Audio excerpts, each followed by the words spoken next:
Does emotions overwhelm reason or skill? It's a simple question. When you're feeling emotional and you don't do something that you want to do, or you do something that you don't want to do because you're feeling a certain way.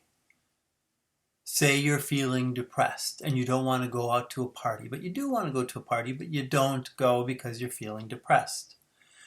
Does that depression overwhelm your reason and your ability to think, or does it overwhelm your skills and your ability to manage what you're going to do?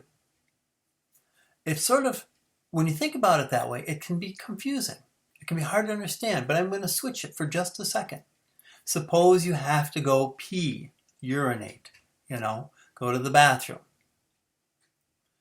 If you don't go, and say you pee in your pants, when you pee in your pants and you see it as a negative thing, does that experience, is it because the pee overwhelmed your reasoning and ability to think, oh, I need to go to the bathroom?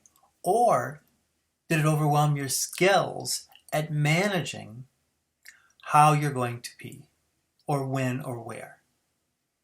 And so I would say, when you get emotional, it's not that it changes our reasoning. We still know right from wrong. We still know what we think will be a best choice in our lives, but we don't do it. And we don't do it because we're lacking the skills at that moment to manage our emotional power. And that is the challenge. Because people oftentimes in mental health therapy focus on trying to change the emotion and they forget about the skills. And the skills have a lot going on. Plus, we learn the skills.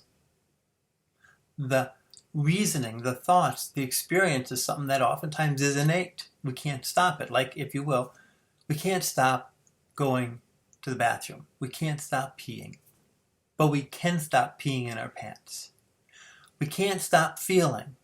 But we can stop using feelings as a justification for doing something we wish we didn't do. Or, we can't stop thinking. Sometimes you can let your mind wander and you can have other thoughts, but you're still going to have thoughts pop in your head and people sometimes grab your attention. So it's the skills, and the skills used to manage emotions is really what the challenge is. And that's where BCA Holistic comes into focus. Because if you define emotions as power, you have to learn how to manage that power. But if you define emotion as intelligence, then you can teach them how to do different things better. The thing is, I've never seen or heard of any emotion ever learning. I don't think it's possible. And knowing how our brain works, our emotional center doesn't change, but our learning center, the cortex, changes all the time. So maybe we need to shift that focus away from trying to say, oh, don't be depressed, and saying being depressed is okay. What skills do we have to manage it, to reduce it, to change it, to make our lives better, to make the world better? So we'll follow up on that.